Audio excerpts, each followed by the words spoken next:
Salutations, everybody. It is Matty here today, and yes, indeed, we are in the Retro Rebound room, and it is a great time to be here because today we are talking about one divisive Bethesda Game Studios game. Yes, indeed, we're continuing on with our series of reflecting on all the BGS games ahead of the reveal of Starfield, and we'll have one more after Starfield that I'm saving for that very particular moment.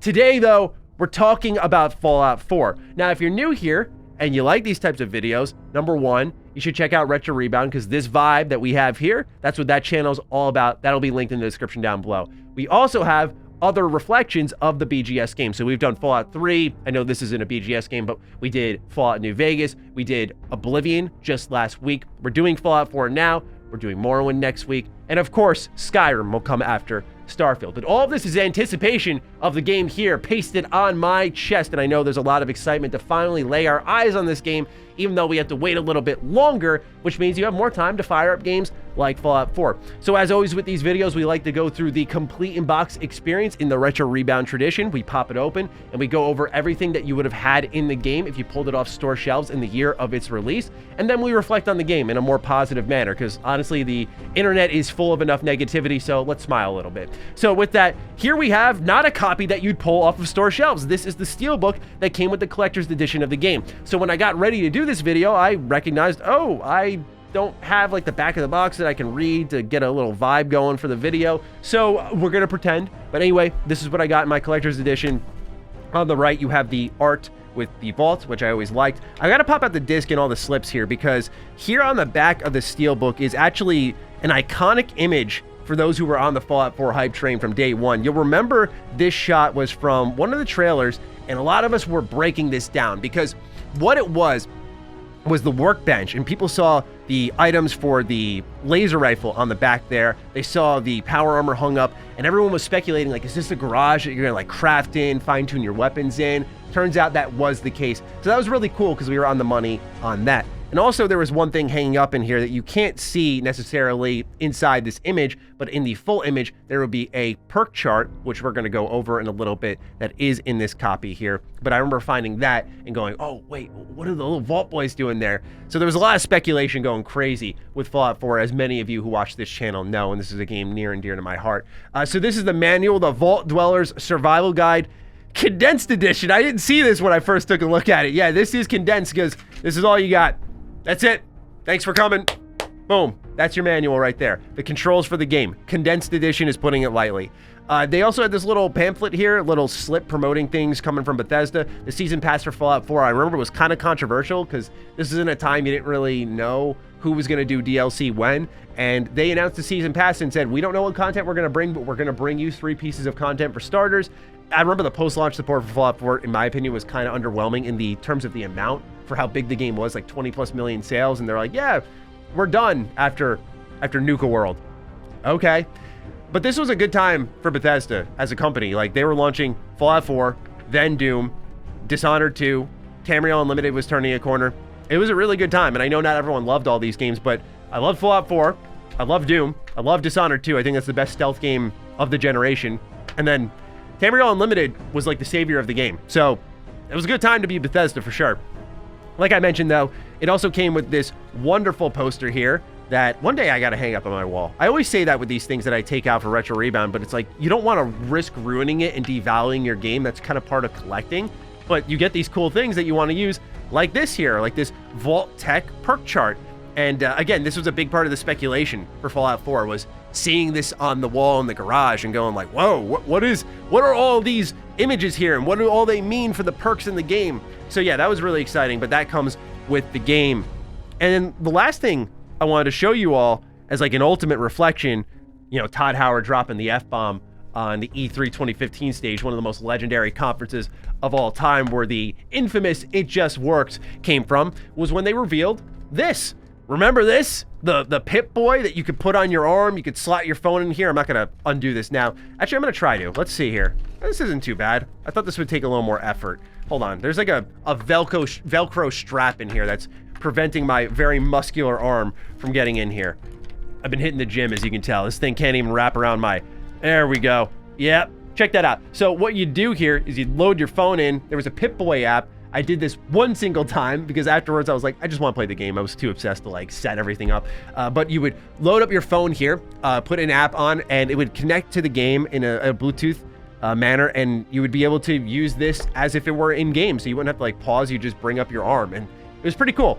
It also comes with a couple of like rotating knobs and stuff here, which gave it a little bit of life. But yeah, this was, you can kind of see some of the dust here. Like this was definitely collecting dust up on my shelf for some time. But it's one of my favorite little mementos from the Fallout days, for sure.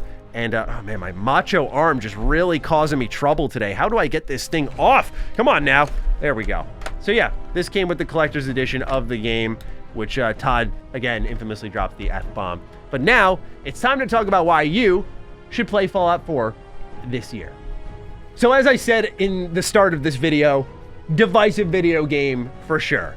It's a game for a lot of people that destroyed Fallout. It's a game for a lot of people that gave birth to their love for Fallout, and they'd go back and play things like Fallout 3 New Vegas. As many of you know, my favorites are Fallout 3 New Vegas, Fallout 3 being like the top of the chart for me. I adore that game with every bit of my soul.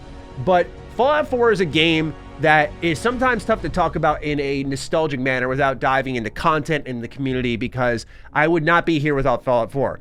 I don't know what my life would be without this game, well and truly. I don't know if there will ever be a game that has impacted me directly in quite the way Fallout 4 has. And that's something I got to be upfront and honest about, is that there is a little bit of bias because of the memories I have jam-packed into the life experience that was Fallout 4. It wasn't just a game, it transcended into life. I met a lot of important people. I met a lot of great communities, and we've built something here that I think is special. You know, when I first started my career here, Skyrim was the big game that popped off, and I almost quit YouTube because after Skyrim, I was just like, I don't know what to do. And I was a senior in high school. I was getting ready to move into college, and I was just like, this whole YouTube thing probably ain't for me. And I made one day a random Fallout 4 video because I love Fallout, just speculating when it could come out. A lot of people gravitated towards that video, and from there I was like, I kind of want to do that again. And funny enough, God on our side. Suddenly a lot of leaks started to happen for Fallout 4. The infamous Survivor 2299 fiasco happens. We grow 200,000 subscribers. And here we are now, over double that size all these years later, where growth was slow again after Fallout 4, and we've really picked it up. So I just am always very thankful for my community, which was definitely built off the back of Fallout 4. So that's a long way of just saying that this game cuts deep for me, for sure. But let's try to talk about the game itself. So this is a game that I know a lot of people don't like the story for, and I don't really agree with that. Now, Fallout's really, to me, defined by two things, among many other aspects. I think the core pillars are its world space and its choices, because Fallout's always got things like dark humor is another pillar. I think interesting gadgetry, if you will, is another pillar. Of course, unique factions, another one. There's a million and one things that make Fallout what it is. It's why we all sit here and love it and still, to this day, are talking about it. It's a very special franchise. But to me, the two most important parts that you got to get down. So you get the world space, you get the choices. Fallout 4 didn't really get choices right. Like, it tried to follow the blueprint of New Vegas of, here's a ton of factions that you can interact with, and all of these factions have their different endings. But those different endings all ended up being the same ending outside of the Institute ending. And I found that a little bit underwhelming, that's for damn sure. Like, I remember seeing the trailers of the nuke dropping and thinking like, oh, they're gonna kind of do a 10 penny tower moment, the Power of Adam quest from Fallout 3. Like, they know, they get it, only to learn that like that's kind of the end of the game, and each part of the story ends that way. So yeah, it definitely sucks a little bit on that front. But I do not discount the journey for Fallout 4. While the choices underwhelmed me, I remember so fondly leaving the vault, having that step out moment and going like, wow, this is next gen Fallout. This is crazy. And just being able to go anywhere like you can in Bethesda Game Studios games. Is it my favorite step out moment? Not at all. I think if you were to make a tier list of step out moments, Fallout 3, Oblivion, like those are my favorites. Skyrim's actually at the bottom. Skyrim has a really underwhelming walkout moment, but it's funny because that was like their most impactful game. But yeah, beyond that, it was really the connection with Sean and then the Institute. And I thought the Institute was great. Like this tension in the wasteland of wondering like, who is a real person? And I know for a lot of people, they're like, well, that's not really like a world conflict. Who cares? And I get that, but to me, it really symbolized like society has moved forward where this is a problem now. Humanity is an issue now, like whether or not you are a human. And I do think the Institute was one of the best factions that Bethesda has done. I really thought it was fleshed out. I thought it was refreshing to kind of go from this crazy, destructive open world to this quiet, peaceful lab environment. To me, that contrast was very powerful. I really enjoyed it. And kind of getting back to the roots of the Brotherhood of Steel, these aggressive, if you will, controlling tech giants that don't trust anyone but themselves with these weapons of destruction, this technology that can be used for destruction, and seeing the Institute and the synths as a threat, and their introduction with the Pridwin flying in. That's one of the best moments in the series, in my opinion. Like, there's just so many staples with like Kellogg, a very underutilized character, by the way, sadly, but Kellogg playing a very important part in the story. There's just so many milestone moments, I feel, throughout this journey. And does it end well? Do you have a lot of choice on where it ends up? No, unfortunately not. And I do find that a little bit frustrating still to this day. And that's because of the dialogue system. It really clearly limited where the writing could go. And it was split up into good, sarcastic questions and then, like, I don't know, not evil guy, you know, trying to be a badass, but not really. The game never let you be evil. And that was, to me, some really strange writing. It was not the best written game, but I again think there are a lot of moments here that I enjoyed a ton in its story.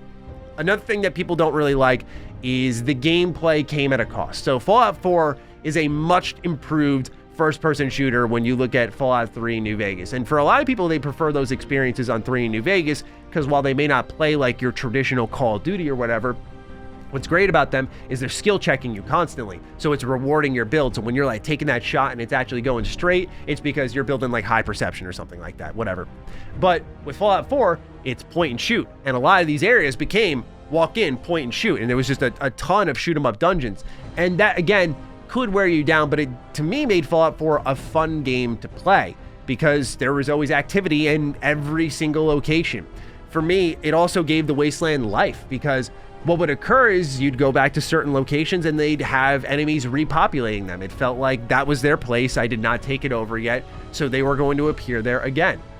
Otherwise, there wasn't enough, I feel, moments in Fallout 4 where, like Skyrim, right? The game that came before it, funny enough, would have these moments where you'd enter a dungeon, you'd see a book on the floor, you'd start paging through it, reading about someone's research diary, and you're like, okay, they were here originally, and they were learning about some Daedric spell that's going on, and if I go deeper, I may learn more, and it starts up this dynamic quest line that you didn't know was going to be in here. Fallout 4 didn't have a lot of that, a lot of unmarked quests. There wasn't enough of that, and they really traded that off for the dynamic encounters that you see all throughout the world. I don't know if that was a worthy trade-off, but I always had a lot of fun exploring. I mentioned at the beginning of all this that world space is one of the most important parts of a Fallout game, for sure. That was cemented forever when Fallout 3 came out, and it was such a character of its own that every single Fallout game following it up had to be excellent in its world space. And it's why I struggled for a while to love New Vegas and had to learn to love its characters and its choices more than the world space, which again, given that Fallout 3 is my favorite, you can kind of see where my preferences lie. I thought that the Commonwealth was a lot of fun to explore, though, between the glowing sea, the actual heart of the Commonwealth. I wish there were more towns. That's where the settlement system pops up. You know, you had Good Neighbor, you had Diamond City, like a legendary location in Fallout, right? Building this whole entire city out of Fenway Park. What a brilliant idea. Like, that's what Fallout's all about. That's what I love about Fallout. Seeing these things that you know in real life being transformed in front of you into shelters, places to live, hide from danger. And it just, to me, makes the universe feel all the more real, all the more believable. So I love how creative they got with some of them. But for others, it was disappointing. You'd show up, kill a bunch of enemies, and after that, you would use that place as a settlement. And you started to build supply chains between your settlements. Let's talk about that. Settlement mode, if it were just the optional feature it was marketed as, which it was, by the way, confirmed to be a optional feature, which it ended up being mandatory from the main quest line of Fallout 4, this was a feature that, if optional, I did like. But what happens is, much like a lot of the design decisions in Fallout 4, it started to encroach on the hardcore elements that many of us who followed BGS for years fell in love with their games for, right? The character building, the dialogue, the choice and consequence, the exploration, the questing, all that stuff was very important to us as BGS fans. And it felt like because of the shooting, it felt like because of the settlement building, that those were prioritized above those things and not treated as the side piece, if you will, to the main dish. So for me with like Starfield, this could be funny enough as we're getting closer to the showcase. This could be things that age horribly, but like if I see the settlement mode being like a main feature in the game, I don't know. We got to see it in action, of course, and I'm getting a strong feeling it's going to be there. But I just feel like with Fallout 4 settlement mode, it is a lot of fun. I love building things out, but it feels like underutilized. If Starfield can take that and say like, okay, as you build these settlements, special settlers will visit you, and those settlers will have quests, and each settlement you have is defined by particular special NPCs that can only reside there. That would be awesome then, because then it starts to tie into the RPG mechanics of the game. But it doesn't. It's just this isolated builder mode that a lot of people like to make stuff, and it's kind of felt like it was designed around, hey, you know that PS4 share button you got? Why don't you make something and use it, you know? And I know there's a whole community behind it. People build really cool camps in Fallout 76 even. Just for me, it's not why I play Fallout. It's never been why I play Fallout. It felt like they had this idea with another staple of the Fallout 4 game was collecting junk, right? Finding every piece of junk you found in the world had use. That right there is amazing because Fallout 4 has one of the best weapon customization and armor customization systems I think we've seen in a AAA game. Like seeing how all the different parts interchange and you walk out with these wacky looking things that are capable of mass destruction. Awesome. That right there is where I think the cutoff line should have been. But they took it a step further where those items could then be broken down into things that you could use to build stuff in your settlement. I get how it became this ecosystem. Like in the terms of intent for design, Fallout 4 is a very successful game. Like they managed to make all these systems work really well and blend together. It just came at the cost of things that felt like they were missing. Now let's talk about DLC. Oh man, you want to talk about frustrating. Oh my God. Fallout 4's DLC will always and forever piss me off because you had Far Harbor, what I think is the best Bethesda Game Studios DLC ever made. After all of the slander and critiques and breakdowns by Bethesda Game Studios that I think were earned, they responded with Far Harbor, and it was magnificent. There was real choice and consequence. It was much more gritty. It started to really capture the idea of what these synths were, thanks to Dima, one of the best characters in that whole game. Like Nick Valentine's exchange with Dima. There was so much there in Far Harbor that was just good shit, man. It was so nice. There was even skill checks in it. We were like, finally. And then they do more workshop DLC. And then they do Nuka World, which was their response to, hey, you want to be evil? Go join the Raiders, go back to the open world in Fallout 4 and raid your own settlements with the Raiders and be evil. It felt like a step in the right direction, but for me, that one didn't hit as hard. Like Far Harbor is just like, but here's the thing is that Nuka World was also great. I really did enjoy Nuka World, but they stopped after that. They were like, that's our last one.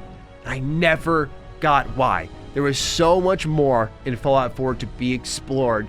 And I just got a feeling that they stopped because they were making Fallout 76. And originally, 76 was supposed to be a multiplayer expansion for Fallout 4. And I'm thinking like, that would have been amazing. Like Fallout 4 had a huge player base, huge 20+ million sales. And they dropped it to go make 76 this full game. And look, 2020 hindsight, but that was the bad call there. They could have kept supporting Fallout 4. And with the Creation Club, that was another moment of like, oh, maybe more Fallout 4 content. Never mind. So this is a game that I know is divisive. It's made a lot of choices that I don't really agree with. And I'm hoping with Starfield they amend them. But it's a game that I think gets so dragged through the mud. It reminds me in a way of Final Fantasy 13, right? There are reasonable criticisms with Final Fantasy 13. There are reasonable criticisms with Fallout 4. I will not bend over backwards like I did when I was 18 years old and tell you Bethesda does no wrong. I get it. I was in a fanboyish mindset then. Not anymore. This game does get slandered a lot to the point where people are like, don't ever play it. I can't match that energy. That to me, that's weird. I can't match that. Fallout 4 may not be the best Fallout game, but it is a good Fallout game, and that's the key term there. A lot of people say, oh, it's not a good Fallout game, it's a good video game. No, there's so much about Fallout that Fallout 4 captures so well. I didn't give a damn about any companions outside of some in New Vegas, but I thought the New Vegas companions were just interesting on a conceptual level. Fallout 4 got me to care about my companions. Nick Valentine, Piper, hello, Kate, Curie. There's so many. Like, Fallout 4 nailed its characters, its emotion very well. And of course, that comes with the trade-off again. Goes back full circle here. You get the emotion, you put the voice-acted protagonist in. Probably their biggest mistake, because that limited the writing alongside the dialogue system. Everything shrunk down because they had to do a line for everything someone said you had to respond to. So it just inflated the script in a way that I don't think they really anticipated, and it hurt the game. But again, it nailed a lot of things that I think make it a good Fallout game. Is it a flawed Fallout game? For sure. Is it one you should never, ever touch? Absolutely not. There's a lot to love here. There's a lot of cool stuff here. Also, an amazing radio soundtrack. Hello, I love that they had this mixture of new songs for Fallout 4 with a lot of classics from Fallout 3. I feel like it captures that East Coast vibe very well. I go to Boston every year for PAX East, at least when PAX East was around. It was around this year, so I was there, but otherwise, I'm typically there every year, so I guess it hits a little more home there because I've been there, right? A lot of people love certain Fallout games because they like live in the locations that the game is set.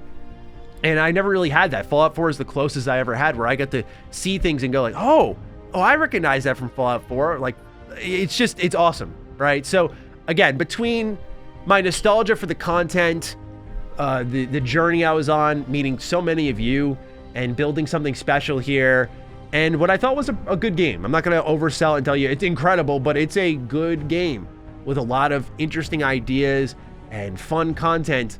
It's one that I hold near and dear to my heart because the reality is, love it or hate it, I can't sit here and act like I would be here making all this content for you all and having a chance to have a career if Fallout 4 didn't exist. Like, that is just the harsh reality I must accept, that my career is because of this game, really, in a lot of ways. Like, I think I am talented enough to be working on the platform, but I think this game gave me a chance to show what I'm made of. Maybe. I don't know. But since then, we've grown a lot, and I thank you all so much for just sticking around, because a lot of people write into, like, Defining Duke, or in the comments, they're like, I've been around since the Fallout 4 days. Love your stuff. And I'm just like, man, there's been a lot of ups and downs. I'm not a perfect person. I never claimed to be. There's been a lot of maturing, growth required. And so for those of you who stuck around for that long, thank you. I appreciate you dearly. I appreciate you dearly. And with that, it's time for me to wrap up this retrospective. Just a little bit more to go until we finally see Starfield. Next week, we'll be talking about Morrowind. The week after, of course, we have a lot of Starfield, but then when we get back to it, Skyrim. You know how it goes. So with that, ladies and gentlemen, thank you so much for tuning in. Let me know what you're thinking about Fallout 4 down below. Other than that, be sure to follow me on Twitter, follow me on Instagram. Those links are in the description down below. Stay sexy, stay active. I love you all. Peace.